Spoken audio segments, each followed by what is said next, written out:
Makanya kalau rumah bak surga yang dirindukan, mudah bagi kita untuk bisa menjalankan peran berikutnya dari rumah apa? Madrasah. Coba kebayang nggak gimana cara nasihatin pasangan, gimana cara nasihatin anak kalau orangnya itu nggak ada di tempat. Asyhadu an la ilaha illallah wahdahu la syarikalah wa asyhadu anna Muhammadan abduhu wa rasuluhu alladzi la nabiyya ba'dah. Rabbana atina min ladunka rahmah wa hayyi lana min amrina rasyada. Rabbi israh li sadri wa yassir li amri wahlul 'uqdatam min lisani yafqahu qawli wa ba'd. Ikhwatal iman, a'azakumullah jami'an. Bapak-bapak, ibu-ibu, saudara-saudariku semua, jamaah Masjid Darussalam Kota Wisata Cibubur, semoga Allah memberkahi kita semua yang hadir dan semoga kita bisa masuk surga bersama-sama semuanya. Amin ya rabbal alamin. Salam cinta buat anak-anak yang hadir, anak-anakku semua, teman-teman cilik, adik-adik kecil yang mau bersama kita. Tak pernah bosan kita doakan. Senjata seorang mukmin dalam mendoakan, dalam mendidik anak-anak adalah diantaranya dengan doa. Makanya jangan pernah merasa meremehkan doa. Doalah yang menjadikan atau menjadikan Nabi SAW wujud dari doa dari Nabi Allah Ibrahim alaihissalam. Karena Nabi mengatakan bahwa saya adalah buah dari doa datuk saya Nabi Ibrahim 4000 tahun yang lalu. Jadi hadirnya generasi yang kuat itu juga tak lepas dari kakek-kakeknya, bapak ibunya, atau kakek nenek dan datuk-datuknya, semua yang mendoakan, dan itu berujung kepada anak cucu mereka. Karena itu kita doakan anak-anak kita yang hadir di sesi kali ini, kita doakan menjadi anak yang soleh dan solehah, menjadi pemimpin bagi orang-orang bertakwa. Rabbana hablana min azwajina wa zurriyatina qurrata a'yun waj'alna lil muttaqina imama. Amin ya rabbal alamin. Jamaah rahimakumullah, alhamdulillah kita kembali hadir bersama membincangkan serial yang kita diskusikan sejak beberapa bulan yang lalu mengenai masuk surga sekeluarga. Kita ingin keluarga kita bukan hanya berkumpul di dunia, tapi juga berkumpul di surga. Dan untuk bisa berkumpul di surga itu butuh modal, butuh usaha. Di mana Allah jelaskan, innalladzina amanu wa amilus solihati, ya, wa may ya'mal minas solihati min dzakarin wa untha wa huwa mu'min fa ulaika yadkhulunal jannah wa la yuzlamuna nakira. Barang siapa yang beramal soleh baik laki-laki dan perempuan sementara mereka beriman, maka mereka dimasukkan ke dalam surga dan mereka tidak dianiaya sedikit pun. Jadi Allah menjamin setiap kita yang memiliki amal soleh disertai dengan iman akan masuk surga. Sehingga harusnya kita memotivasi diri agar keluarga kita, keluarga yang memiliki dua syarat yang disebutkan di dalam surat An-Nisa ayat 125 tadi, bahwa kalau ingin masuk surga harus punya bekal amal soleh. Sehingga satu keluarga harus punya cita-cita mendapatkan tempat yang terbaik, staycation terbaik, yaitu adalah di surga. Surga yang kita maksud tentu adalah mewakili dari perasaan kuat seorang hamba yang memang pasti sangat rindu dengan surga. Kampung halaman manusia sejatinya itu surga. Allah ciptakan manusia, tempat terbaiknya itu di surga. Makanya manusia itu nggak cocok tinggal di bumi. Kenapa? Karena tabiat manusia hanya cocok difasilitasi di surga. Manusia itu punya kebutuhan yang tak terbatas, ya, itu tabiat kita. Banyak keinginan, dimana punya motor satu berpikir mudah-mudahan besok punya mobil. Punya mobil satu kayaknya enak nih kalau mobil ada lagi satu lagi jadi dua. Punya mobil dua kayaknya mobil yang ini udah jadul banget deh, sekarang udah mobil listrik, ganti mobil listrik. Ada mobil pun masih pengen lagi. Dulu waktu jomblo berpikir pengen nikah satu juga nggak apa-apa. Udah nikah dapat istri satu kayaknya nambah lagi seru nih. Jadi manusia itu punya kebutuhan yang selalu ingin dipenuhi. Sementara dunia ini pemenuhan terhadap kebutuhan manusia itu terbatas. Jadi sifat dunia itu terbatas, memenuhi keinginan kita terbatas. Kita pengen sesuatu aja harus ngantri. Bahkan untuk menghibur diri, konser-konser aja perlu war ticket. War ticket adalah bukti bahwa yang namanya kebutuhan dunia ada yang berhasil, ada yang enggak. Makanya manusia kalau di dunia pasti ada yang kecewa. Pasti. Kenapa? Enggak semuanya terpenuhi. Di mana tempat yang cocok buat manusia? Yaitu surga. Jadi surga itu tempat yang paling cocok buat manusia. Kenapa? Karena segala keinginan manusia yang tak terbatas dipenuhi di dalam surga yang tak terbatas juga untuk memfasilitasinya. Jadi sifat surga dengan manusia itu cocok. Sementara dunia ini nggak cocok. Yang buat manusia yang cocok apa? Yang cocok tuh hewan. Hewan itu Pak kebutuhannya terbatas.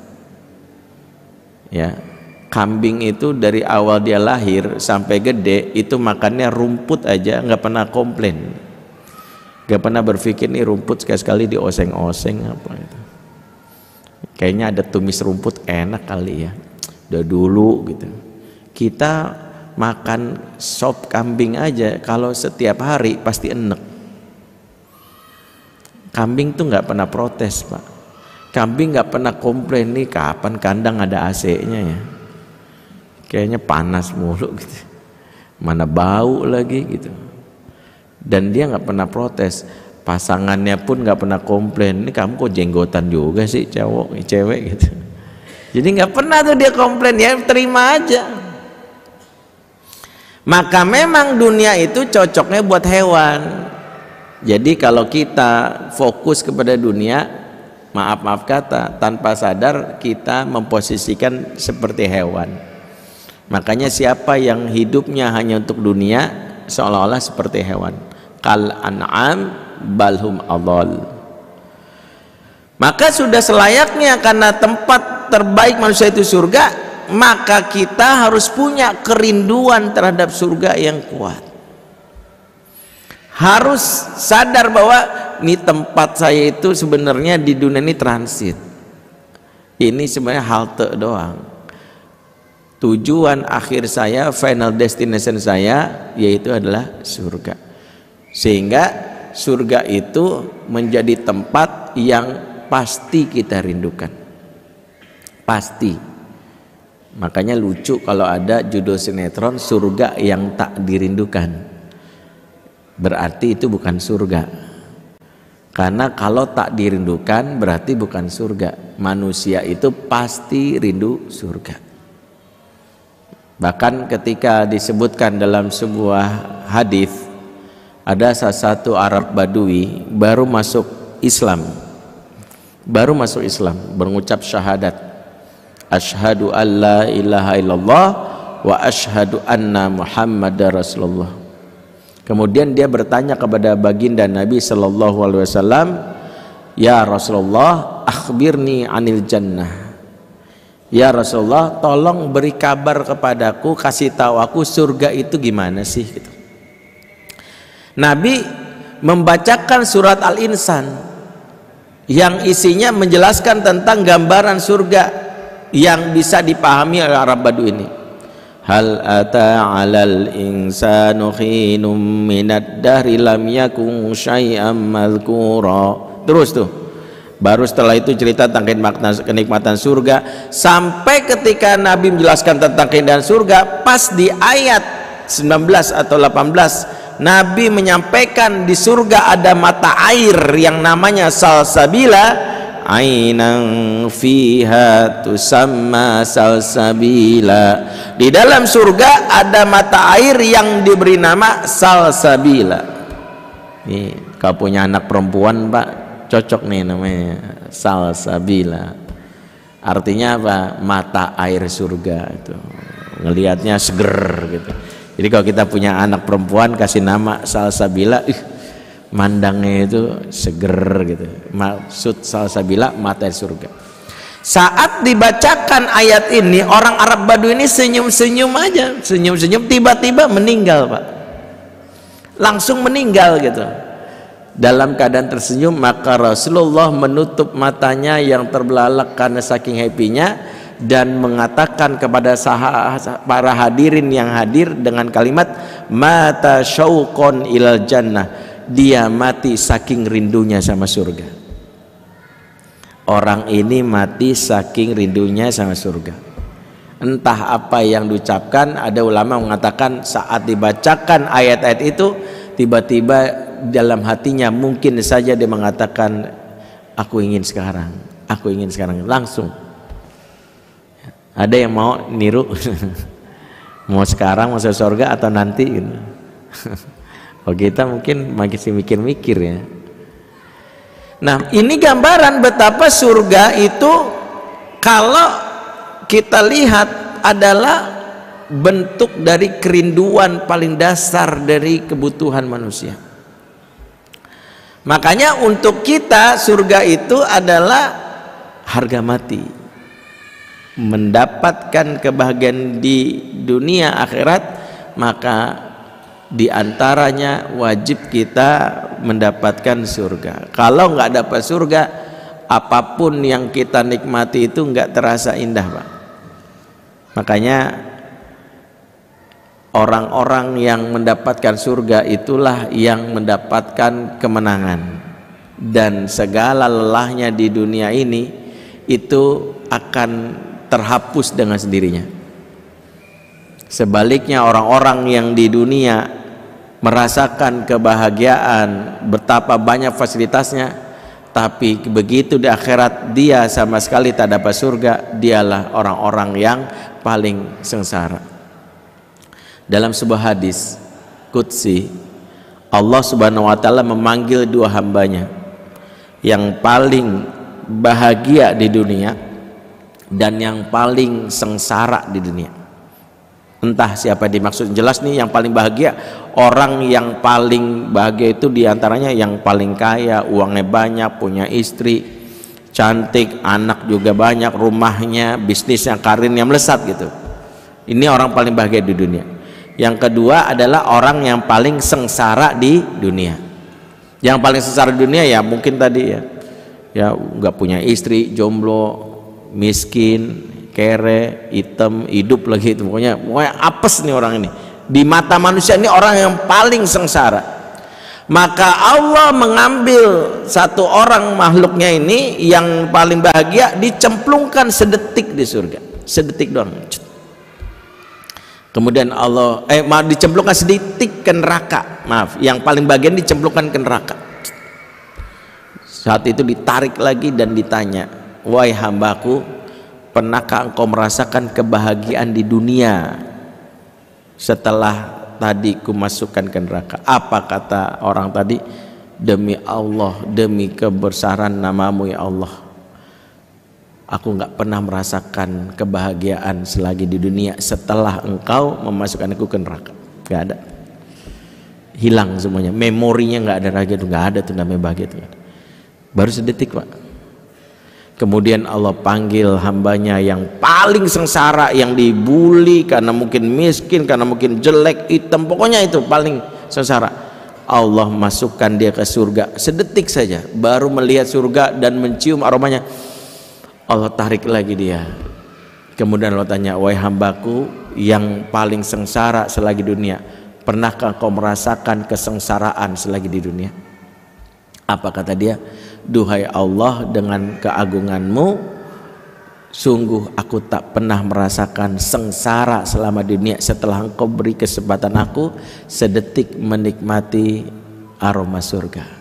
Tuh bayangkan, maka surga itu gambaran yang paling indah. Maka kita ketika dalam hal ini berkeluarga, bercita-citalah membawa keluarga ke surga. Nah, untuk membawa keluarga ke surga tidak ada cara lain memulainya kecuali memulai dengan surga di dunia. Apa maksudnya? Sebab bagaimana mungkin kita bisa mendidik anak kita, pasangan kita, kalau dia sendiri nggak pernah betah di rumah. Ya, makanya para ulama mengatakan tahapan pertama dalam mengajak pasangan dan anak ke surga, jadikanlah rumah sebagai al-ma'wa atau al-maskan. Pastikan rumah kita seperti surga yang disebut baiti jannati. Rumah yang baiti jannati yaitu rumah yang membuat penghuninya rindu, rumah yang membuat penghuninya kangen. Ya, jadi di antara yang harus kita ciptakan surga di rumah kita. Sebelum surga di akhirat, ciptakan surga di rumah kita, baiti jannati. Di mana orang itu kalau rumahnya seperti surga dapat namanya sakinah. Sakinah itu maknanya apa? Di antara makna sakinah kata para ulama yaitu rasa betah di rumah, seperti firman Allah dalam surat An-Nahl ayat 80. Allah menyebutkan wallahu ja'ala lakum min buyutikum sakanan, dan Allah menjadikan rumah-rumah mereka sebagai tempat yang betah. Allah menjadikan rumah-rumah mereka tempat yang menyenangkan, tempat tinggal. Jadi ketika rumah itu menjadi maskan, tercipta sakinah, penghuninya betah berlama-lama. Apakah karena fasilitasnya megah? Enggak. Apakah karena rumahnya mewah? Enggak juga. Apakah karena ada kolam renangnya, ada tamannya, ada AC-nya? Enggak juga. Sebab hari ini justru kita banyak nemuin anak-anak yang nongkrong di jalan dari kalangan deset menengah ke atas, nongkrong di kafe-kafe, di warung kopi, kopi yang diminum juga enggak begitu istimewa, mohon maaf kadang masih kalah dan cita rasa kopi yang orang tuanya bawa langsung dari setiap daerah yang dikunjungin, diracik sendiri. Kenapa mereka betah di tempat yang ada di luar itu? Karena rumah mereka tidak seperti surga yang membuat kangen. Alih-alih rumah surga yang ada rumah neraka, wal iyazubillah. Sebab di antara ciri rumah neraka kata Allah dalam surat Al-Maidah ayat 35, yuriduna ayyakhruju minan nar, mereka selalu ingin keluar dari neraka tersebut. Di antara gambaran rumah neraka seperti gambaran yang dirasakan penduduk neraka. Tahu yang digambarkan penduduk neraka? Mereka selalu ingin keluar, enggak betah, berharap kapan dikeluarin, kapan bisa kabur, kapan bisa keluar. Itu gambaran neraka. Maka kalau ada orang di rumah selalu berpikir kapan keluar ya, enggak betah ya, pengennya sih nongkrong di sana, nongkrong di situ, itu jangan-jangan rumah neraka. Maka kalau hari ini kita dapati orang yang tak punya rasa rindu sama rumah, berarti sejak awal berumah tangga dia sudah salah memanage keluarganya. banyak orang ketika menikah yang dipikirin itu adalah rumah itu secara fisik. Banyak suami istri baru nikah yang dipikirin mau tinggal di mana. Itu kayak kota wisata di klaster Montreal masih ada deh. Itu ada yang kita beli deh, lumayan kayak tabungan ada. Bangunan fisiknya dipikirin.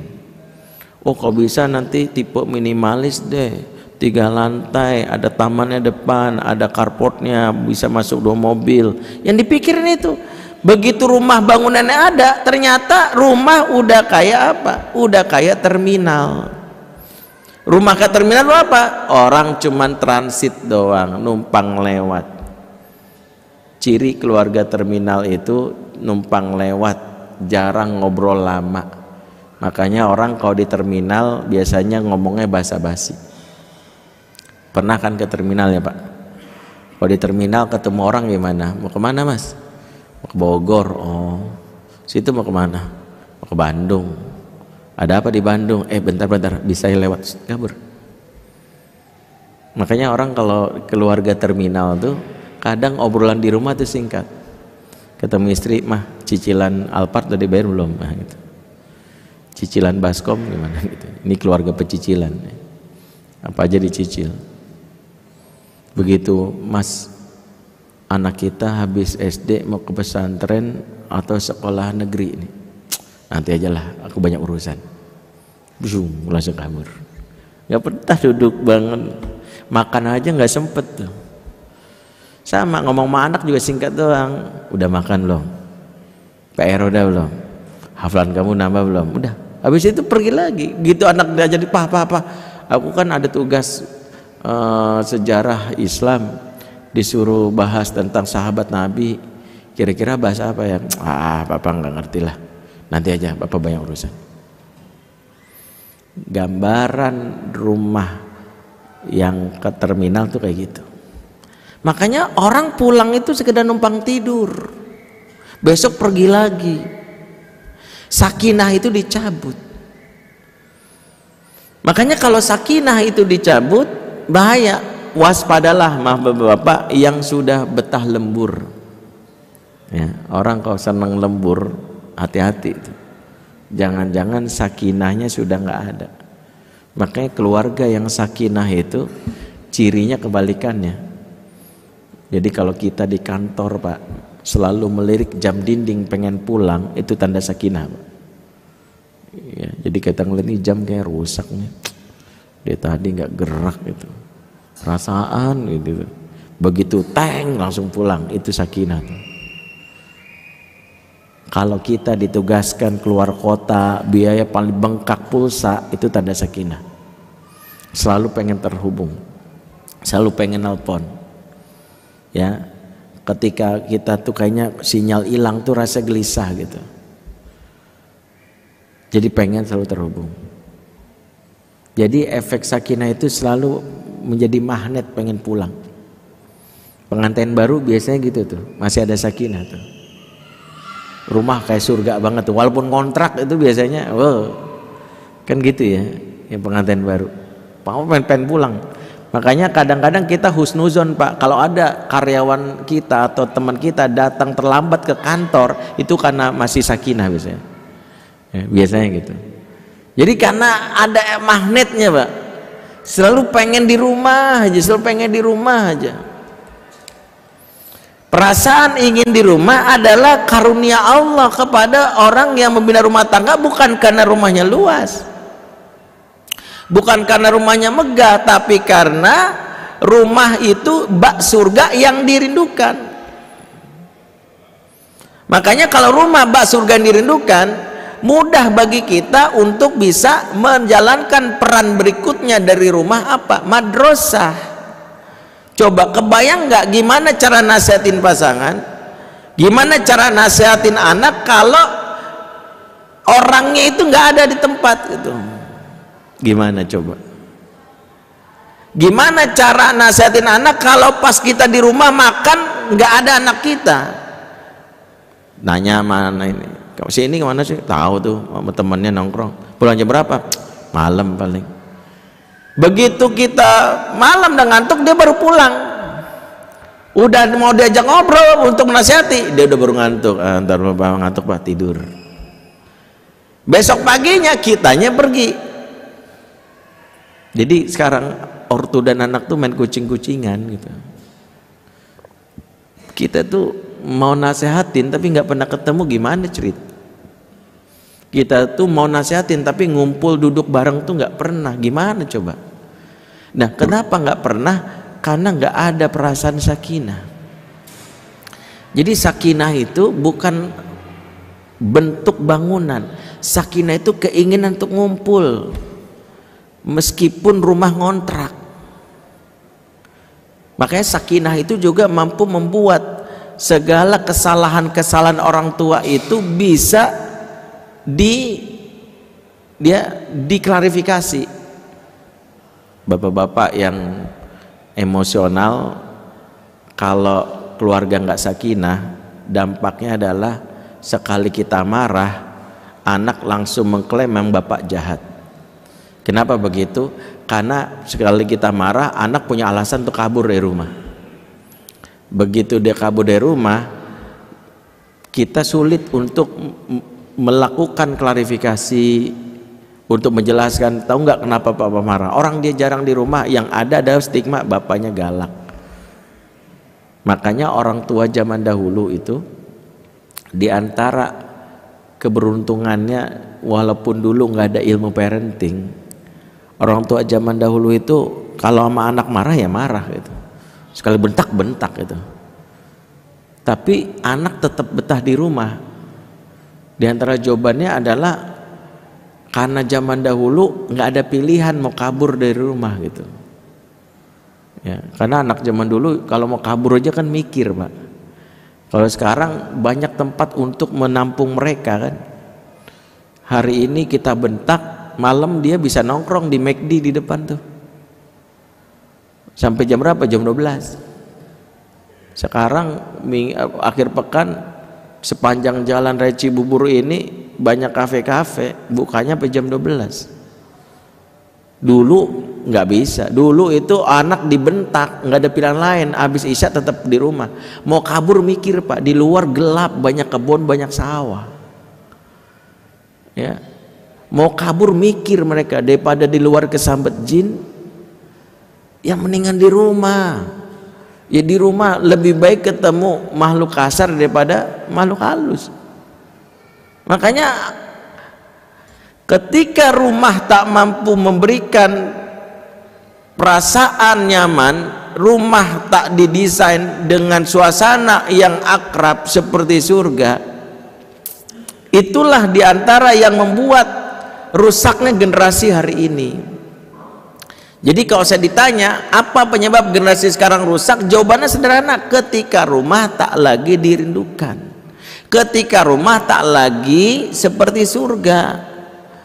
Rumah yang tak dirindukan itulah petaka pertama pengasuhan. Sebab ketika anak nongkrong di luar itulah musibah terjadi. Apalagi ketika keluyuran malam-malam. Keluyuran malam-malam itu sendiri sudah diwanti-wanti dalam Al-Quran sebagai musibah. Ya, pernah kita bahaskan, di antara perintah Allah adalah berlindung dari kejahatan malam. Surat Al-Falaq, Qul a'udzu birabbil falaq min syarri ma khalaq wa min syarri ghasiqin idza waqab. Ayat yang ketiga, berlindung kepada Allah dari apa? Dari ghasiq. Ghasiq itu diantara maknanya kata Ibnu Katsir bintang jatuh yang merupakan isyarat datangnya malam. Idza waqab, jika sudah menyelimuti alias kalau sudah gelap gulita. Berlindunglah kepada Allah dari kejahatan malam, terutama gelap gulita. Itulah kenapa jangan sampai kita punya kebiasaan keluyuran malam-malam. Bukan hanya kita, anak-anak kita apalagi. Karena kejahatan malam itu yang kadang-kadang nggak disadari. Makanya kebiasaan begadang itu kebiasaan yang buruk. Hari ini mungkin anak kita nggak keluyuran malam-malam. Ingat, zaman now keluyurannya ada dua kategori pak. keluyuran offline, keluyuran online. Jadi anak saya mah enggak Ustadz, betah di rumah. Masalahnya di rumahnya dia menjalankan peran rumah, nggak ngobrol. Jangan-jangan di kamar tapi pikirannya keluyuran. Itu disebut keluyuran online. Keluyuran online itu adalah fisiknya di rumah tapi dari kamar itu dia bisa chatting kemana-mana. Dan keluyuran online itulah yang membuat anak-anak kita rusak. Jadi bukannya offline, dunia maya hari ini kita tahu banyak konten-konten yang anak kita tuh nggak punya daya untuk memfilternya. LGBT hari ini begitu vulgar. Ya, udah masuk Netflix kan, kemarin ada yang memposting ada sebuah tayangan kartun itu ya, yang bilang gini, kalau sedih nggak usah khawatir, ada ayah dan papa gitu. Jadi di setting bukan ayah dan mama, ayah dan papa. Datanglah dua orang laki-laki, ini ayahku, ini papaku gitu. Dan itu ada di tayangan kartun anak-anak. Kebayang nggak anak kita yang nggak kemana-mana sih? Menurut kita enggak Ustadz, anak saya mau saya bikin betah ada wifi, tapi nontonannya gitu. Oh, ngeri. Hari ini yang kita cemaskan bukan hanya anak perempuan. Memang anak perempuan ini salah satu yang juga lagi disorot. BKKBN menyebutkan data terbaru bahwa hampir 75% lebih anak perempuan kita di Indonesia itu berhubungan seks sejak umur 16 tahun. Sementara pernikahan yang dilegalkan menurut negara baru diizinkan umur 19 tahun. Jadi 19 tahun dilegalkan, kalau ada yang sudah berhubungan 16 tahun berhubungan seks, maka bisa dipastikan dia zina. Hari ini data-data ini mencemaskan kita. Tapi bukan anak perempuan aja yang kita cemaskan. Anak laki-laki kita pun hari ini juga kita harus waspadai. Di Pekanbaru ditemukan sebuah grup SD, grup WA usia SD khusus yang G. Jadi ada anak SD di Pekanbaru yang mereka bikin khusus anak SD yang G. Itu silakan googling, beritanya lagi viral di Pekanbaru. Coba gimana kita nggak ngeri Pak? Di rumah kita tapi dia keluyuran. Jadi urusan berkaitan dengan betah itu bukan terkait stay doang di rumah, tapi bagaimana koneksi dengan orang tua, sehingga makna betah itu bukan dia yang mendekam di kamar, tapi dia punya betah dengan ngobrol sama bapaknya, ngobrol sama ibunya, ngobrol sama adik kakak, ada interaksi. Sehingga jalinan ikatan di antara mereka itu serumah dan sejiwa. Kalau hari ini banyak yang serumah tapi tak sejiwa, berkumpul tapi tak terkoneksi. Maka ketika rumah tak menjalankan perannya sebagai al-ma'wa, penghuninya, kepala keluarganya, ayah tak menciptakan suasana surga yang menyenangkan, maka itu membuat satu penghuninya betah keluyuran di luar rumah. Kalaupun dia pulang ke rumah, dia bersembunyi di kamarnya tanpa harus berinteraksi dengan orang tuanya. Jadi hari ini kita dapat di antara yang kita sedihkan gitu. Maka anak-anak yang nongkrong tuh, kadang-kadang saya keluar pulang rapat atau undangan kajian yang malam hari, saya iseng-iseng kadang lewatin pusat kota sampai ke tengah itu. Itu saya waktu jadi konselor anak remaja saja setahun saya nongkrong di jalanan, saya tahu kehidupan malam anak-anak muda, titik-titiknya tahu, tempat nongkrongnya tahu. Dan itu adalah anak-anak yang secara ekonomi kalangan menengah ke atas. Jadi salah paham kalau seolah-olah yang nongkrong di luar rumah itu anak-anak yang maaf ya bapak ibunya paling yang rumahnya ngontrak gitu. yang rumahnya itu paling ya bapak ibunya kuli, bapak ibunya mungkin buruh cuci. Bukan. Memang ada fakta bahwa ada anak-anak yang nongkrong di luar sampai tengah malam itu memang masyarakat yang termiskin atau masyarakat menengah ke bawah. Ada. Coba tengok, coba lihat seberapa sering pasangan dan anak kita itu lebih sering di rumah atau lebih betah nongkrong di luar. Coba tengok, coba lihat anak kita yang sudah beranjak remaja lebih betah kumpul bersama kita atau menyendiri di kamarnya atau bahkan keluar bersama sahabat-sahabatnya.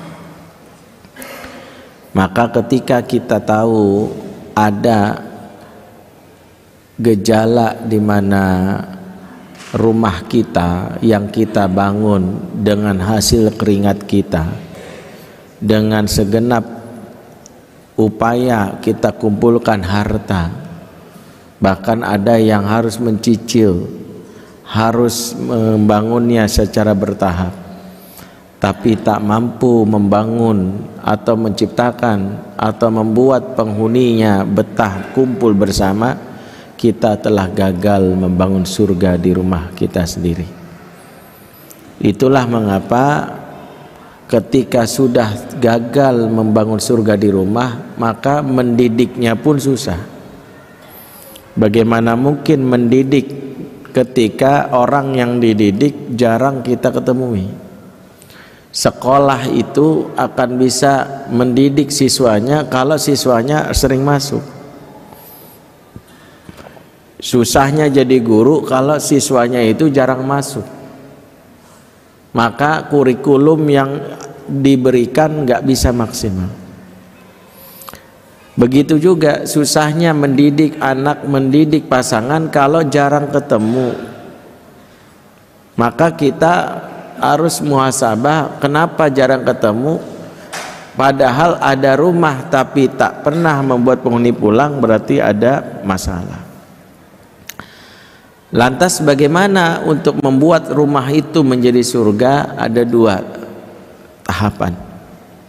Yang pertama adalah menciptakan suasana surga di rumah dimulai dengan mengenali perilaku-perilaku penduduk surga yang ada di akhirat. Kemudian kita tiru dan kita cosplaykan. Jadi yang pertama cosplay seperti penduduk surga. Kata Nabi, man tashabbaha biqaumin fahuwa minhum. Siapa yang menyerupai suatu kaum, dia bagian dari kaum tersebut. Jadi kalau kita mirip-miripin perilaku kita kayak penduduk surga di akhirat, insya Allah kita mirip dan siap menjadi penduduk surga di dunia. Artinya rumah itu seperti surga disebabkan penghuninya seperti penduduk surga di akhirat. Makanya kita mirip-miripin, Pak. Pembahasan ini nanti akan kita bahas berseri. Mirip-miripin itu gimana? Kenali penduduk surga itu ngapain aja sih? Kita nih kalau masuk surga ngapain aja sih? Apa bengong doang itu di surga? Ya udah masuk surga bengong dah. Ada kesibukan-kesibukan penduduk surga dan itu menunjukkan bahagiaan mereka saat mereka masuk surga. Nah, itulah yang kita biasakan di rumah kita. Kesibukannya mirip seperti seolah-olah di surga di akhirat. Itu yang akan kita checklist, adakah perilaku itu ada di rumah kita. Maka biasain ya. Yang kedua, agar rumah kita dirindukan, jauhkanlah kebiasaan penduduk neraka. Sebab hakikatnya penduduk neraka itu pun memiliki kebiasaan-kebiasaan yang membuat rumah itu kalau meniru kebiasaan neraka, bak neraka. Contoh, lain waktu kita bahas detail. Apa itu? Penduduk neraka suka teriak-teriak. Banyak yang mungkin merasa teriak itu biasa ya, bentak anak, diam kamu. Ketahuilah Allah ceritakan di surat Fatir, kebiasaan neraka adalah hum yastarikhuna fiha, mereka penduduk neraka suka berteriak-teriak di dalamnya. Makanya rumah yang penuh teriakan, mohon maaf, jangan-jangan penduduk neraka lagi mampir. Makanya ketika membiasakan teriak, ini kebiasaan yang buruk. Ketika rumah terbiasa dengar teriakan, suami teriak-teriak manggil istrinya, ma, kayak neraka tuh. Suami atau bapak manggil anaknya juga, atau bentak anak, diam kamu. Itulah mengapa kebiasaan yang ada di rumah tangga Nabi seperti rumah surga, lembut. Nabi itu, bayangkan Nabi itu sampai pada saat menikah dengan Khadijah itu sudah mendapatkan surga sebelum surga. Di antaranya Khadijah itu Masya Allah, istri yang menjaga betul desibel suaranya. Makanya dalam hadis Khadijah itu punya surga khusus, di mana malaikat Jibril menyampaikan salam Allah kepada Khadijah. Kata malaikat Jibril, fabashirha bi baitin fil jannah minal qasab la sahaba fihi wala nasab. Sampaikan kabar gembira kepadanya, yaitu Khadijah, dengan surga yang terbuat dari emas dan perak, yang di dalamnya tidak ada kebisingan dan kegaduhan.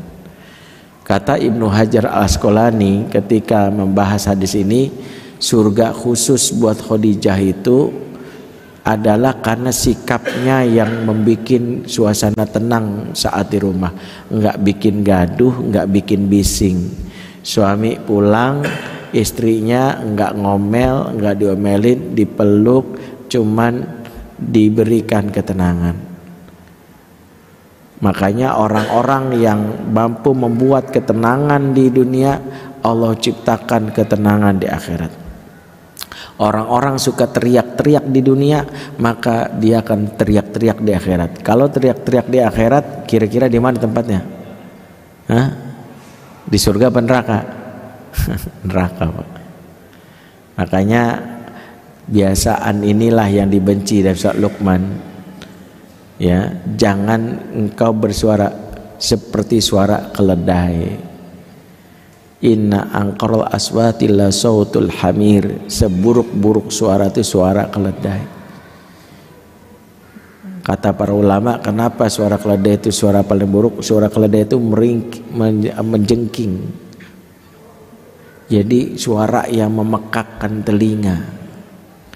Jadi hati-hati. Nah, kembali, dua hal ini yang mudah-mudahan kita akan bahas di pertemuan-pertemuan berikutnya.